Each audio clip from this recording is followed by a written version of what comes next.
Okay guys, we're back at the White Learning Center here on the side of Joe's kitchen. You see the steps are done, got some materials gathered up. We're gonna start putting the post up and the beam and the rafters and build the roof on it, on this porch here. Let's get busy with it.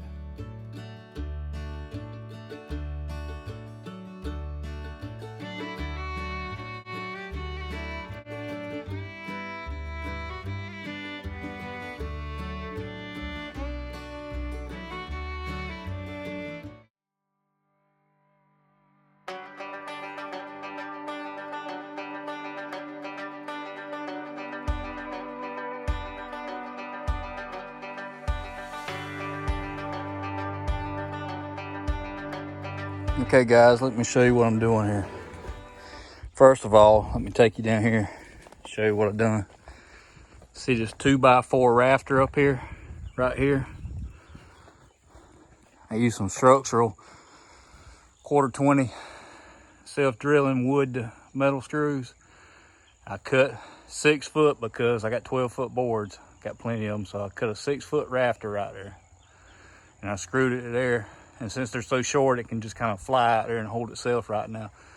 And then I took a 2x4. If you saw me on the time lapse, I stood it up and I scribed it up there where it crossed, plumbed it with the level and scribed it.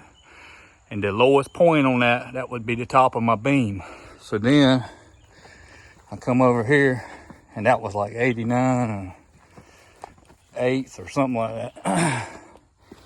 I'm wrong, whatever it came out to. That's the bottom of the beam. But so I hooked, and that would be the top of my beam. So I cut the top of my post off. That's my square piece right here. I cut that off. Then I come back the distance of this 2x8, which is what I'm using for a beam, and I cut my pocket fit, my notch, because I want to bear the weight onto the top of the post. I don't want to have to lag it or anything like that. So cut the notch and it bears onto the top of my post. So I started doing that, and the beam goes on the outside because that's where the rafter's gonna make contact with it. And then I started setting my posts. I braced my first one plumb this way and that way. And with me working by myself, I also put another kicker out here so I could adjust it and push it, and it would hold it for me while I screwed this one on this side and then took that one back off. Now my second one, instead of bracing all these crossing braces and all that nonsense, what I did here, I went ahead and put my top rail for my porch rail in. And that keeps it plumb. This same brace right here, I'll hold that line. And I'll do the same thing off the other corner and coming back this way to the steps. And then I'll just have to brace it back that way. And be honest with you, it's probably gonna hold until I get the beam up there and get this rafter on, because I'm just gonna put 4 rafters. I'm gonna put 4 rafters because this roof, I mean, it ain't gonna have, what, 4 foot of metal on it or whatever. So it's not gonna be a lot of weight. I'm just gonna tie to each one of these bar joists up here with a 2x4 rafter coming out. And I'm gonna put purlin, probably not across the top, but set down in between. I'm probably gonna do it that way just because of the height to keep it down, because I want a good little step off of that roof onto this roof. So just to break, I like the look of it and get the water somewhere to come off of there and flow and just fall, and it won't go back against that wood right there. I won't have to flash anything. So that's what I got. Now let's get back with it.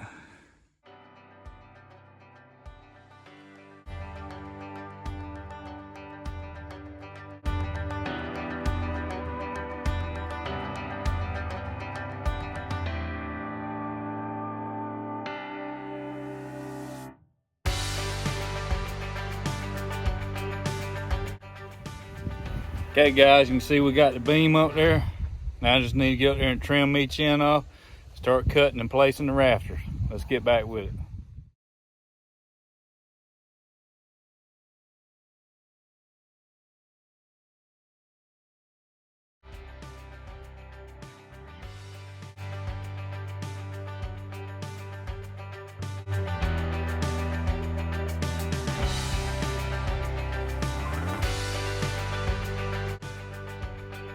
Okay guys, I know I said I was only putting 4 rafters up there where those metal truss are, but I've decided to go back and add one in between, which will be roughly about every 4 foot.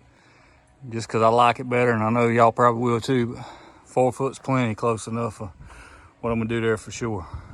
Let's just get back to it.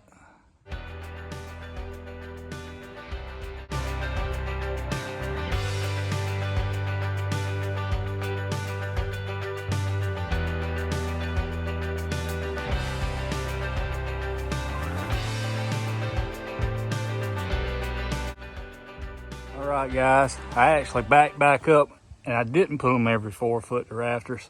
I did over the door there so I would have something to land my soffit on, my fascia board, and I did that, and I decided it was still enough to do it the way I originally planned, and that's what I wanted to do, and I did it.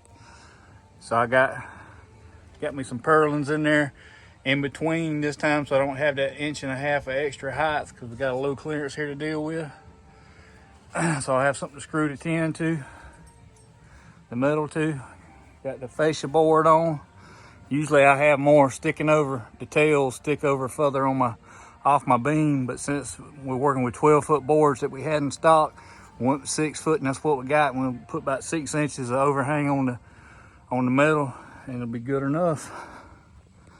Now what I'm gonna do, I'm getting here, I'm gonna start cutting some 45s because we're doing the Western style bracing. We're gonna put that in there.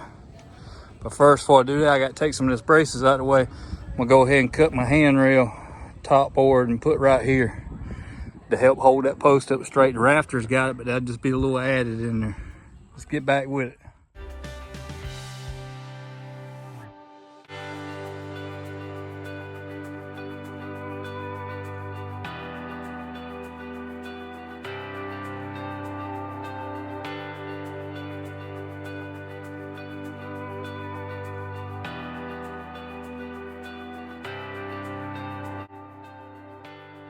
But guys, I got a little help today, and I mean very little.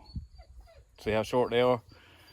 We're about to start putting the metal roofing up on the porch here at the W.L.C Learning Center. Let's get busy with it.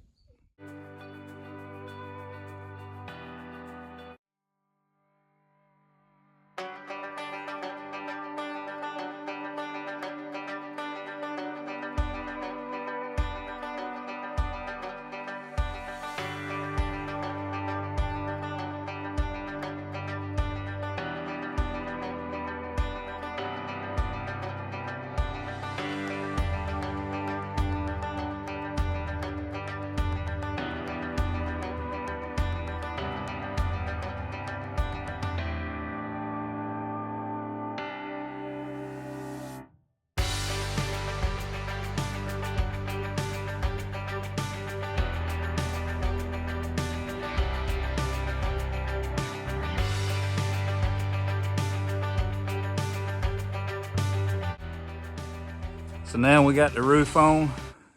Me and Charlie over there, we're gonna start putting the skirting under here. We're gonna use decking boards for skirting and closing so kids and animals can't crawl up under the deck of the porch.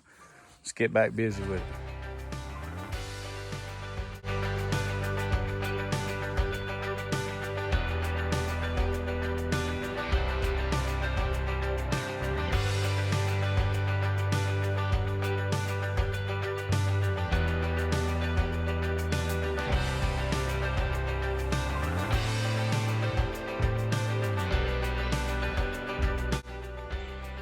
Well guys, we made some progress today.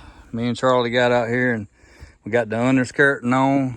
Me and her and Jace got the metal on the roof. Now the next step is handrails. Got to get back on them, putting the 2x and the pickets on. And then we got to put a couple posts on the corner of these steps where they look unfinished because there'll be a handrail on each side. Got to put them in some concrete. And then it'll be ready, complete and ready to enjoy. Other than we need to put some string lights up there or something to be able to see at night when we out here smoking. But we got the skirting all the way around. We ain't got to worry about the animals and kids crawling under there so much now. I like it. Well, thank you guys for watching today's video. Please like, subscribe, and follow us on social media. And as always, God gets glory for the good in their lives. Jesus Christ is the Lord and Savior. Feel free to reach out to us at the email in the description below with any questions you may have about our faith or what we're doing here at Lighted Path Ranch. God bless.